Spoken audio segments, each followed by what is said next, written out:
अंग्रेजी कपड़े बिक रहे थे। वहां इन्होंने शोर मचाया कि गोरे वापस जाओ और ये कपड़े और शराब की बिक्री बंद करा दो। और जो वहां का जमींदार था, अंग्रेजों से इन्फ्लुएंस था गोरों से उस समय, उस जमींदार ने गुप्तेश्वर सिंह नाम के थानेदार को रिक्वेस्ट किया, भाई ये बंद करा दो, मेरा धंधा खत्म हो जाएगा, इसको बंद कराओ। और चौरी चौरा में तभी पुलिस वाले बाहर आ गए, उन्होंने हवाई फायरिंग करी, बोला बंद करो इस आंदोलन को। ये बोले हम क्या कह रहे हैं, हम तो कुछ नहीं कह रहे, हम तो कह रहे हैं हम केवल अंग्रेजी सामान नहीं खरीदेंगे, शराब नहीं खरीदेंगे, कपड़े नहीं खरीदेंगे। लेकिन गुप्तेश्वर सिंह माना नहीं। अच्छा, भीड़ 4000 लोगों की थी। वहीं गुप्तेश्वर सिंह ने कई गोलियां हवा में चलाई, ये नहीं माने, उन्होंने 2-4 को गोली मार दी। वहीं 2 प्रदर्शनकारियों की वहीं मृत्यु हो गई। भीड़ और आग बबूला हो गई।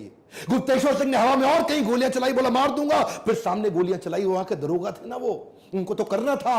और जब गोलियां चलाई उन्होंने, 3-4 लोग जैसे ही और मरे।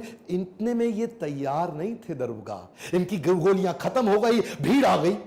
और भीड़ ने जब इनकी गोलियां खत्म हुई तो उनको मारना शुरू किया, पुलिस वालों को। और मारते मारते ये भगा के उनको थाने में ले गए, थाने को आग लगा दी। कई 17 पुलिस कर्मियों की उसी थाने के अंदर मौत हो गई, आग के नीचे जल गया। और वहां पे गांधी को बहुत आहत हुई, बोला मैं कह रहा हूं असहयोग, अहिंसा, और तुमने इतनों को मार दिया। वो दिन नॉन कोऑपरेशन मूवमेंट गांधी ने वापस लिया, और जैसे ही मूवमेंट वापस लिया ये लोग परेशान हो गए। भगत सिंह और उनके जितने प्रकार के उसी विचारधारा के लोग, वो बोले 2 दल बन गए, गरम दल, नरम दल।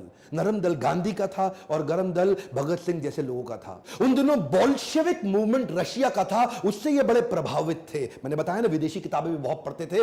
बोल्शेविक मूवमेंट, ये बोले कि लड़ना पड़ेगा। अब तो बात ये थी कि हो सकता है अगर गांधी नॉन कोऑपरेशन मूवमेंट वापस ना लेते, आजादी जल्दी मिल गई होती। एक्चुअली उन दिनों ना भगत सिंह तो नाचा करते थे, आजादी मिलने वाली है, आजादी, क्योंकि नॉन कोऑपरेशन मूवमेंट सक्सेसफुल था, पूरा देश को सहयोग मिल रहा। गांधी ने वापस ले लिया, बोला अभी आप तैयार नहीं हो, आपने गुप्तेश्वर सिंह पुलिस वाले को और पूरे थाने को क्यों मार के खत्म कर दिया। गांधी ने रोक दिया पूरा आंदोलन। ये लोग उस समय आग बबूला, बोले अब लड़ना पड़ेगा। ये जो एक्चुअली ये ना हथियारों की क्रांति बाद में आई, भगत सिंह की पहले विचारों की क्रांति थी। उन दिनों कॉलेज ज्वाइन किया इन्होंने, लाला लाजपत राय का पंजाब के अंदर जो पाकिस्तान में पढ़ता है वो कॉलेज ज्वाइन किया, और वहां पे ये गतिविधियां स्ट्रॉन्गर थी। उन दिनों ये लगभग 300 किताबें अपने कॉलेज में एक्स्ट्रा पढ़ बैठे, क्योंकि जब खाली होते थे किताब पढ़ते थे। और उसके बाद अपने एकाकी की भावना से स्पीड आती है, ध्यान दीजिए, कम ऑन, लर्निंग क्या है, एकाकी की भावना से। इसीलिए तो शहीद भगत सिंह ने 23 साल की उम्र तक वो सब कर दिया जो आज लगभग 90 साल के बाद भी हम उनको याद कर रहे हैं। 1924 में ये लगभग 17 साल के थे, मां ने शादी की तैयारी कर दी। ओए बेटा शादी कर ले, ओए कुड़ी बड़ी सोहनी है, ओए बेटा शादी कर ले, तेनू रोटी खवाएगी, ओए शादी कर ले, तेरा ध्यान रखेगी।